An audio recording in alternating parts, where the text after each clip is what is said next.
لەلای ئێمە ئەوەیە بەڕاستی کە ئێستا مەسەلەن دوای ئەم وتارە جەوێکمان بۆ دروستە بێ وەڵاهی ئەبێ وەکو ئیبن تەیمیەکە نەوەڵا با وەکو ئیبن حەجەر شانی پیاکەین بە سەریعی دەی ئەخوێنمەوە دوای نیو سەعاتێک دوای ڕۆژێک تا قەوەتم تیان نامێنێ دیقەتان داوە کەسانی کە ماراسۆنەکەن چۆن ڕائەکەن یەکەم جار هێواش ئەحمایەکەن تا وردە جا دوای سەریع بۆی دەرەچێت ئێمەش لە مەسەلەی خوێندنەوە پێویستمان بۆ بەرنامەیەکی ئەوە هەیە پەلە نەکردن چونکە پەلەکردن وات لێ ئەکات دەرگای کتێبەکان لە لێدا ئەخات قەوەتی نامێنێ بە سەریع پێویست ئەکا ئێمە پەلە نەکەین لە ئەوڵەوە هێواش لەگەڵ ئەو بەرنامەیە بڕێن تاوەکو کاتێک ئەزانی بە خۆت نازانی چۆن سەریع بووی چۆن دەرچووی کە دواتر باسی خوێنەوەی سەریعەکە چەند کەس لە ماڵەوە کتێبخانەیە 1 2 3 4 5 6 7 8 9 10 11 12 13 14 15 16 کتێبخانە چەند کەس کتێبخانەی هەمەڕەنگی هەیە هەموو جۆرە کتێبێکی تیاە 1 2 3 4 5 6 7 8 9 10 11 12 دیقەت بدەن مەسەلەی کتێبخانە و عشق بۆ کتێب نقطەیەکی زۆر گەورەیە لە حیاتی ئێمە بەداخەوە ئەڵێم ئێمە لە ژیانی خۆمانە پارەمان زۆر سەرفە بێت ئەگەر بەس پارە زیادەکان بگرینەوە مەکتەبەیەکی زۆر گەورە دەکەن بەس پارە زیادەکان جاری وە هەیە پارەیەکی زۆر لە خواردنە سەرف بکەین ئەی خواردنی کتێب چۆن کتێب هەراوە ئەخورێ هەیەکێک لە زانایان ئەڵێ هەچ کەس بڵێ کتێب خوێندنەوە هیوایەت ئەڵێ غەڵەتی کردووە ئەڵێ چونکە نان خواردنەوە هیوایەت نییە ضەڕوریەتی حیاتە ئەڵێ خوێندنەوە ضەڕوریەتی حیاتە ئێمە پێویستمان بەوەیە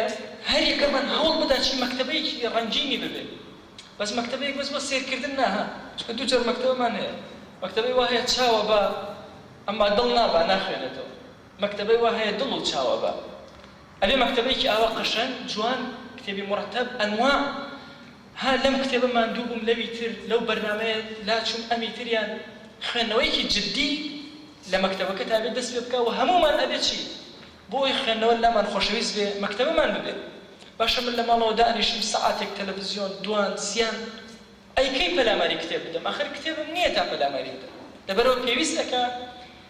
لە ڕۆژانەی خۆمان بگرینەوە بۆ کڕینی کتێب بەتایبەتی لە ئەمڕۆیە کە ئەنواع جۆری کتێب بە کتێبی نایاب بە کوردی بە عەرەبی بە ئەنواع زمان ئەلەم وڵاتی ئێمە هەیە کە هەموومان ئەتوانین کتێب مەکتەبەیەکی جوانی خنجیلە لە ماڵەکانمانە دروست نقطەیەکی تر کە خوێندنەوە زۆر خۆشەویستەکە ئەویش ئەوەیە لە بەری فلیم بۆ یەکتری بگێڕینەوە با کتێب بۆ یەکتری بگێڕینەوە ئەمە نقطەیەکی زۆر گرنگە چیت خوێندەوە بۆ ئەوەی لە بیرت نەچێتەوە هەوڵ بۆ براکەتی بگێڕەوە یعنی ئەمە دەستوورێکە سێرەکەی جاری وهەیە لە قسمە دائنیشن لە قسمی داخلیە سەعاتێک دوان سیان باشە هەر بخوێنینەوە ماندوو بوون با بڕێ قسەش پێکەوە بکەین با قسەکانمان قسەی کتێب بێ ئەمە جێوێک دروست ئەکا ئەو کەسە هەمیشە هەوڵ ئەدا بخوێنێتەوە ئەگەر بێت و هەموو جارێ شتێکی نوێی پێیە پێشکەشی ئەکا ئەیدا بە هەواڵەکە ئێمە زۆر کەدواتی ئەگەین ئەڵێن هەدیە دیاری ئیلا ئەبێ بە پارە بیکڕی و بیبەخشی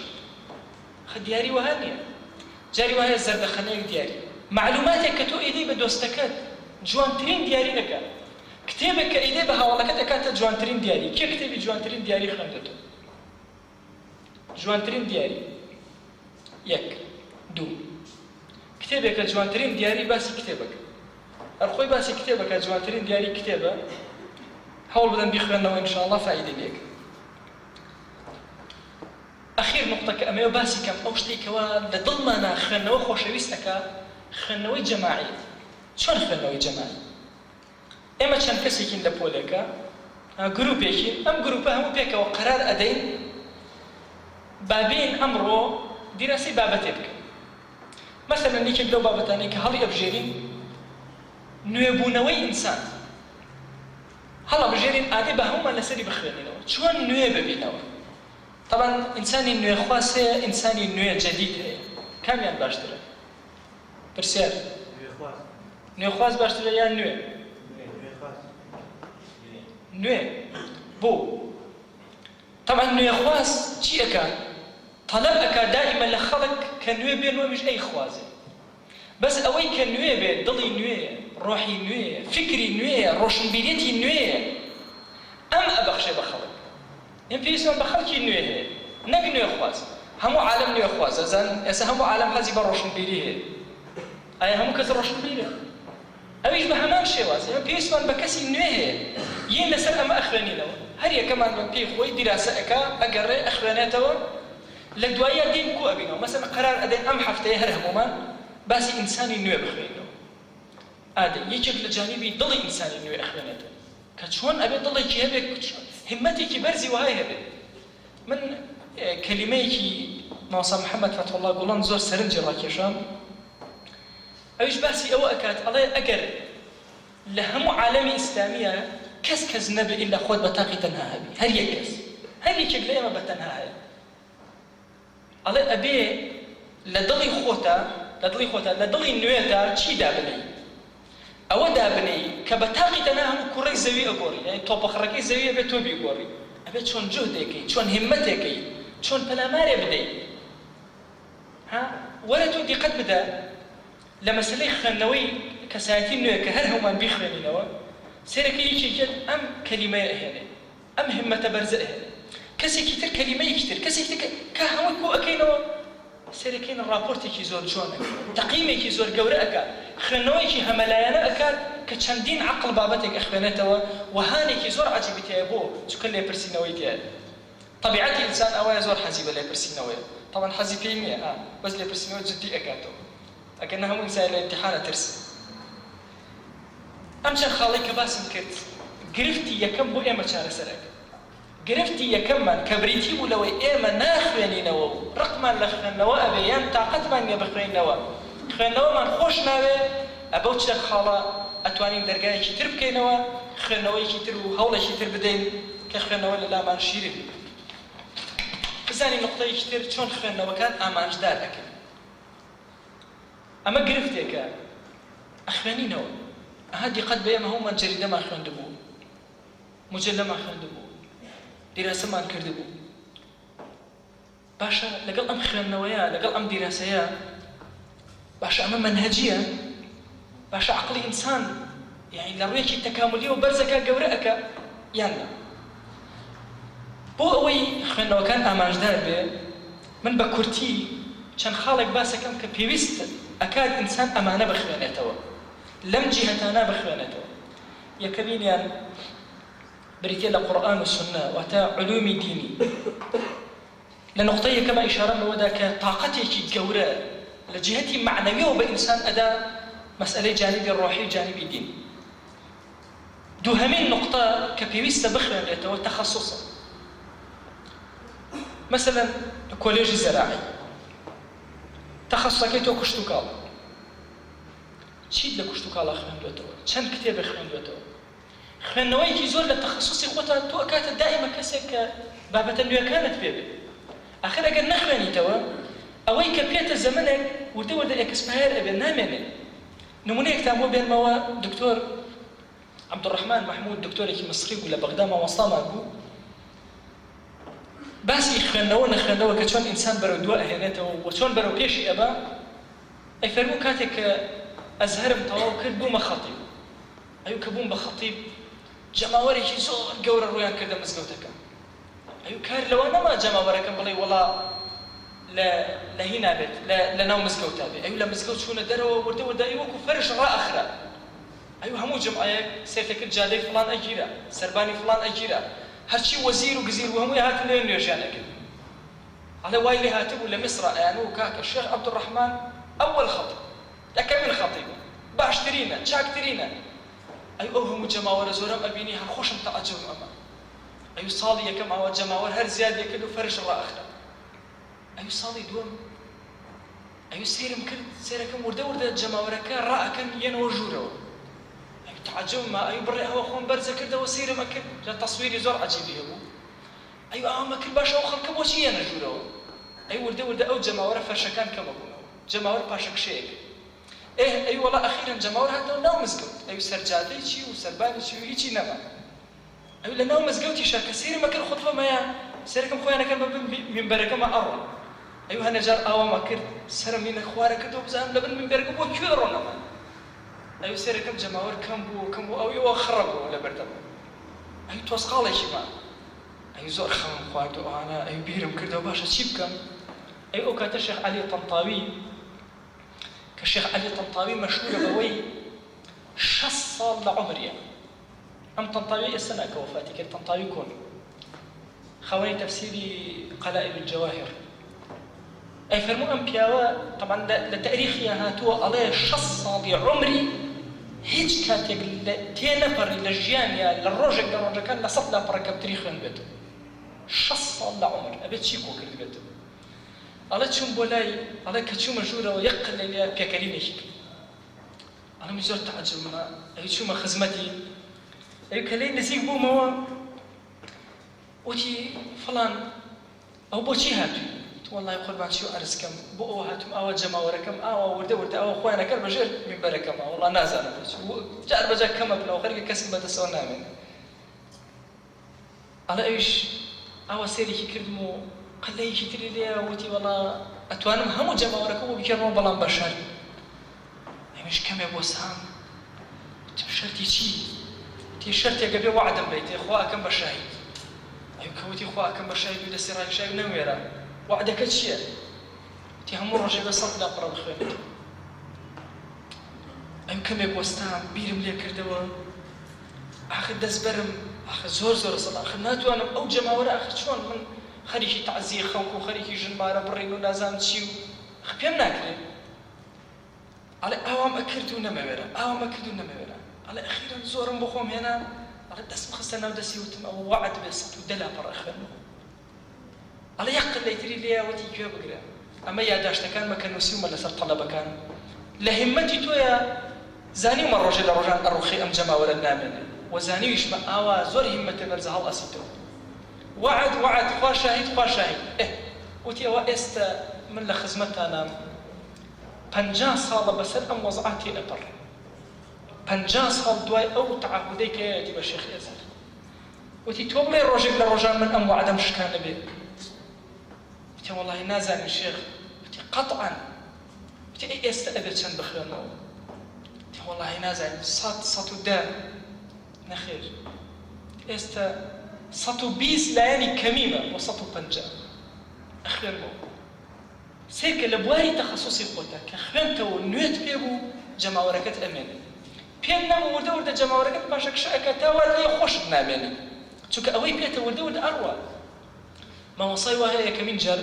إن شاء الله تخرج كانوا هموتان بوستي خوتان بجواني ورا كرنو كاروباري ما وصايتي وأنا خوتان جبجي أكم لأستيكي زور برزا ما وصاي وهي كمين جار كوا أشتا ناو كليات ويان معاهد ويان بابلن إعدادي كانوا كدرس صلاته وهرشي طلبة بتجمعوا دوي كان صلاة طلبة تعختي مية خواتي هل نبي أزن هو كاركيشي للتخصص يخوي ما خيانته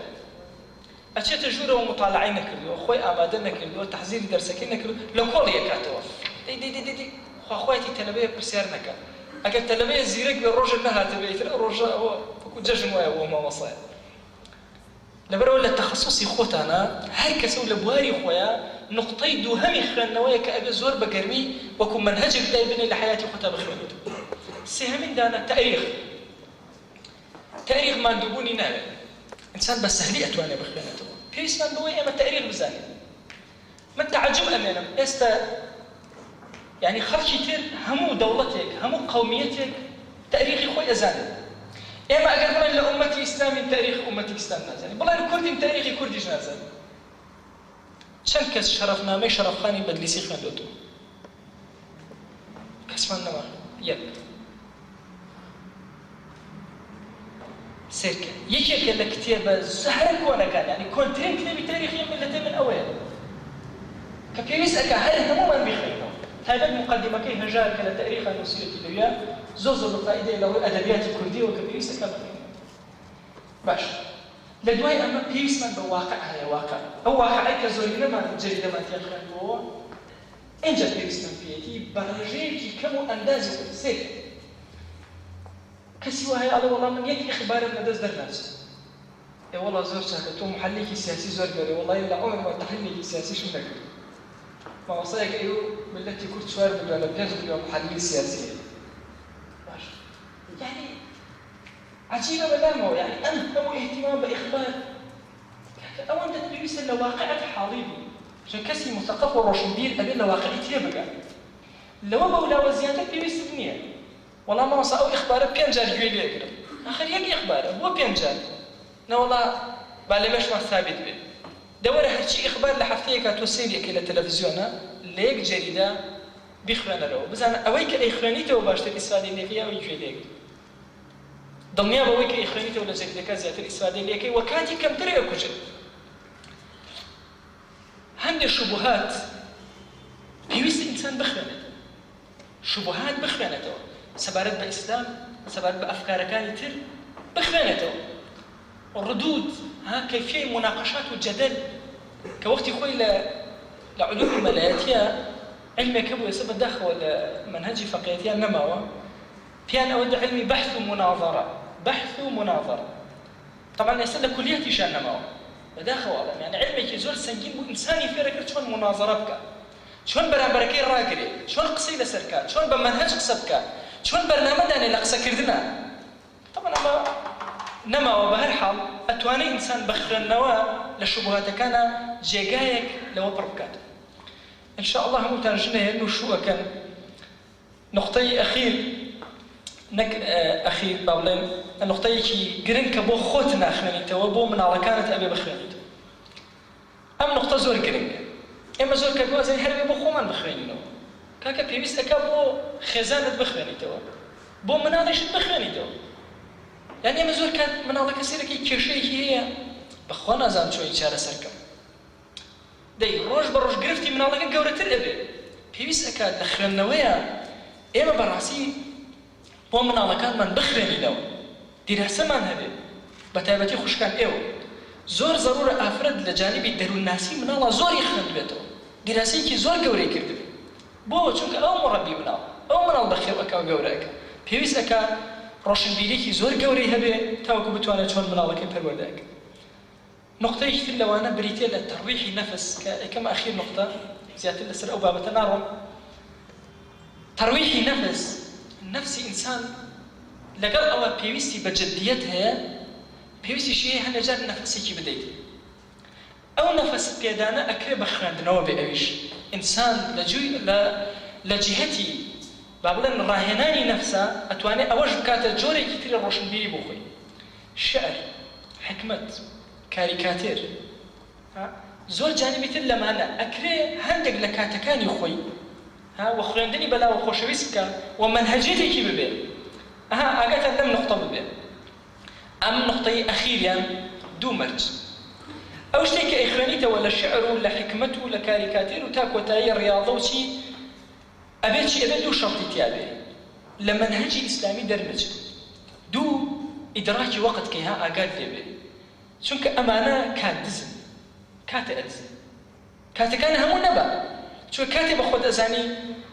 والله عمري كم صرف كدو بصير كدني كاريكاتيرا أي ثقافة شي زيادة كدو شتيك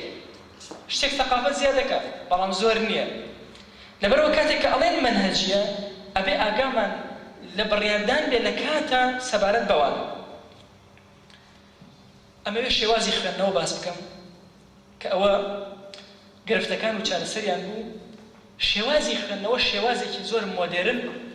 لخوانناويا زور نوية كچندين تحليل نوية نسر كراوة كبريتي لوي القراءة الفورية الذكية خوانناويا كي خيراو بقلو زيركان خيرا بقلا زيركان طبعا دكتورة جين هي أفريقيا أمريكية دكتورة دراسة كي زور قوري يسر أو بابتها هي شون إنسان بهيز ببي وسريع بخوانته لبروي أمر عصري بما لا ما لا لأنه عصري السرعات في يسخن وكان يش ما سريع شو خلنا وسريع باش كيف بدأ يجبر السعية كان ئێوە ئەوە 1 2 3 4 5 6 7 8 9 باش سێرکە برا ئەزانن بە دەنگی بەرز چەند کات ئەکوژێت و چەند ماندوودانەکە سەوت زمان مێشک گوێ کاتیشت ماندووەکە چۆن بەچاو ئەوە بە سەریعی شتێکە خوێنیتەوە بە زمان دەیخوێنیتەوە تۆ بە دڵی خۆتا بێنە لە دڵ تا بڵێ مەسەلەن بڵێ من تۆم خۆش ئەوێ ئەم کەلیمە بە 1 لەحزەی سەریع دەرەچێت نە ئەم جارە وەرە بەدەم بێڵێ بڵێ من تۆم خۆش ئەوێ اینجا ئەم کاتە سرعەتی کەلام و بەطئی کەلام کێ زۆر سەریع قسەکە هێواش قسەکە شێوازی خوێندنەوە 3 عیب هەیە لە خوێندنەوە یەکیان حرف ئەبێ سەیری کەم اینجا ئەخوێنەوە یەکیان کەلیمە هەموو کەلیمەیەک تەرکیز بە زمان ئێڵم اینجا بە سەریعەتی ئەپڕ یەکێک تریان هەیە لە عیبەکان پێوترێ چی؟ پێوترێ استرجاع چییە؟ تکراری ئەەکەمەوە مثلا ئەلا یوجد جاری دوم اینجا لە بەشمان سەب دەبێت باشان پێوتە ئیسترجاع ئەم سیانە 3 عیبی زۆر گەورن لە خوێندنەوە و ئینسان زۆر دواخە دکتۆر مایکل میکارتی لەسەر ئەو بابەتە زۆر شتی نووسیوە ئەڵێ لەم زەمەنی معلوماتە زۆرە ئەو جۆرە کەسانە قەت ناتوان سەیطرە بەسەر معلوماتەکە مەسەڵەن یەکێک لەوانە بکە بە وەزیر ئەو وەزیرە و کاکە وەرەقەی لەبەردەما ئەمە لەدانەوە بە ئیمزایکە حتا ئەیخوێنێتەوە کاکە دەی ئەمە وەرەقەی یەکەمی خوێندەوە 20 دقەی ویست دووەم 20 دقە سێهەم 20 دقە و ئیمزایە دەی ئەزان چ کاتی ئەکوژێ کاتی ئەزانێ ئاگای لە وەزارەتەکەی نەماوە بەس ئەم وەرەقە وەک وایە وەرەقە تەسیحەکە ماوەسای بە وەرەقە تەسیحەکە حیل دەسەڵاتی نامێنێت لەبەر ئەوە لە خوێندنەوە ئینسان ئەگەر بە بەطیئی بخوێنێتەوە لە 1 دقیقا بەپێی ئەو دیراسەتانەی کە کراوە 150 کەلیمە ئەتوانێ بخوێنێتەوە ئەگەر بە دەنگی بەرز بخوێنێتەوە ئەکرێ یعنی 150 کەلیمە بخوێنێتەوە لە خلالی خولەکێکدا ئەڵێ ئەکرێ تااقەتی ئەم ئینسانە بۆ 300 کەلیمە بڕۆ ئەکرێ بۆ 500 بڕۆ هەتا 2000 تەجربە کراوە بیرکەنەوە 2000 کەلیمە لە 1 دقیقەیە بخوێنێتەوە تا ئەمەندە دیراسە کراوە خەڵک هەبوو تا ئەوەندەی خوێندێتەوە چۆن ئەمە هاوای لەبێت بەم کەیفیەتە چۆن ئینسان بتوانێت بخوێنێتەوە طبعا ئەمە بە تەمرین ئەکرێت چۆن تەمرینی ئەمە بکەین یەکەمین جار تەمرینی ئەمە لەوە دەست پێ ئەەکەم لە لای خۆت داینە 1 چارەک ئاعتیادی بخوێنەرەوە بە طەبیعەتی حاڵ و چارەکێک بزانە چەند لاپەڕە خوێنیتەوە سێرەکەی مەسەلەن 10 لاپەڕەت خوێنیتەوە ئەم جارە وەرە زمانت مەجهوڵە بەس چاوەکان و تەرکیزی زێن زۆر بە وردی بخوێنەرەوە سێرەکەی کردە بە 25 یان زیاتر ئەم جارە وەرە چاوەکانت تیشترکە سەریعترکە تاوای لێ تەنها زێن ئەخوێنێتەوە چاو هیچ شوێنێکی تری ناچۆڵێت چاو بەس بینی یعنی وەحاڵ لە مفرداتی ئینسانە دووشت مانوێت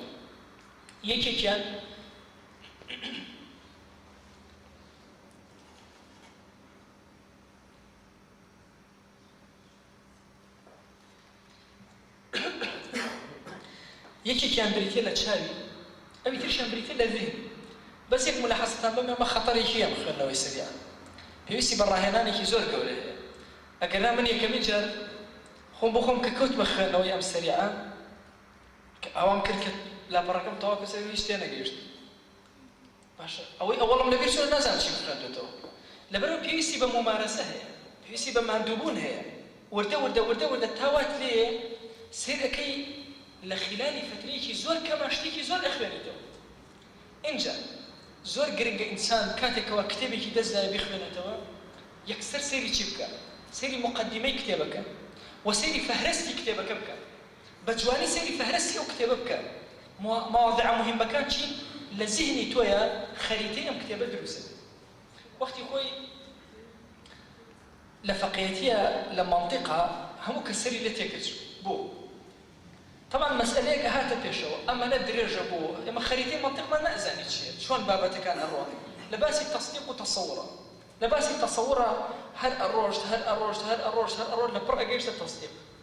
حتى أجيش التصديق ما زي تصور شيء هل بير ما تشوفه شو كخريطة كما لا برد سنة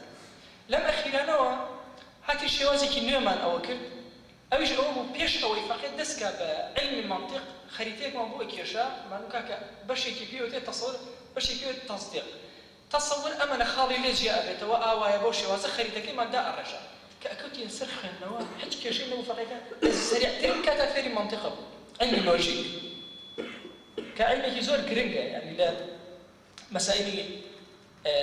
بو كسانك بتاعتي بيرمندن زور في إنسان ماشي علم لوجيك أبي كدراسي كان ليه بقولوا كوعلم قولوا قواعد ده أنا والذهن إنسان أخذ زور جرينجا قواعد ده بني بو مش إنسان كإنسان شون غلطنا كلبير كرنوال بيبيس أكا تو مقدمي كتابك لقل خاتمة لقل بابلين فهرسي كتابك بخياني توا ألما وتو تي أجي خريطي أم كتابتش أم كاتب السريع ترين شواز أخواني توا لو أتيجيك إلى بابتكاني أم كتابة تو خيان دويت توا بيبيس كزور بسريع تري بخياني توا لو أتي لوانا تو قايت 2000 كلمة شو كعلم تعلم فرقك مثلا علمي فقه تو قلت يعني زور بسريع بخياني توا نهتوالي تناقي بلام تاريخ هر شاو بيجي ربا سريع سيركي هم يخليتو فائدة شيء ليكتو طوي شيء أجريتو لدرجة أساس بيس من بمجور الشوازخ النووية لم أصلي سرعة بوي بتوانين لزمن يجي زور كما لكات يجي زور كما برهم يجي زور كوب كده الأخير ده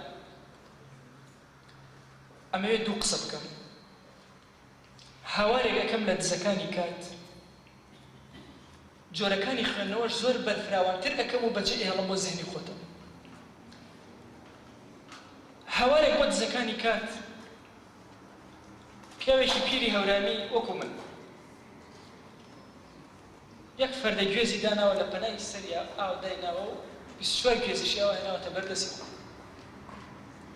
هاوارەکە هەی گوێزەی گوێز وەرن گوێز بکڕن گوێزێکی زۆر چاک كابراي جيلا بين أهم جوزم بري وبارشني وبارشنا يميو والله بالله إنسان أتمايشي أو السوداء خارج بلا ما يأي كوجة خفردي جوز شون بمي لا بلاش دعاء كابراي شتأولا أبيت الشر يعني وخلشي دكوا أكاتو على نابا ما في الله يشتري لأن زكيت ولا تخوا خلو حريه جوز بمي حريه دار زيادة من هذا كل على تخوا ولا باراي جوزتش أو جوز الرابط سوكي لبنا داني شيء تك جوزكي اشكينا دسكا بخوارني بهيواش بسوار جوز لبردسه دو ميشان هنا سه ميشان ودول هنا هاد بقدر قصي خوشو تشيرو تشيبو يجرتو دي روجي يكم بسوار جوزكي طواق روجي دو ميجيتو طلبي يكم جات حد يجوز هل يقدر دي ورده كاتيزا اويش طواق كاتيزا كابراي بيره بخويا يتوسيرك والله فرد جوزك توصل الدنيا باو فعلا أقربين دقتي تزكاني كاتبة تلفزيون كات على تخواهد حني وساعات البرين وساعات زيادة منا أقرب الله التلفزيون فيه ولا ورا الصالة كسيما قبل هالتلفزيون كرشتيني شو السيما قبل بابا خو بلاش سيما شو ربع ديار توداني شو إيش مني كارم مني نايكم بلا ورا يواش بزاف شلون ليت أدسي على هريك شارك سيري أم في اللي مبكر والله دواء لجير في المكان يسري والله الدواء من برنامج فلان تاخذ خوات شارك يشتري شي غير دواء او توزي كثير بخوا اما زور مهمه الدواء ويش تسبيه كان فيلم يشتري حلقه زور عجيبه لا والله بقى ويش سيرك والله كاتي ازاني بسوار جوزي والرجاء اخوا بسوار ساعات اخوا يقولوا بسوار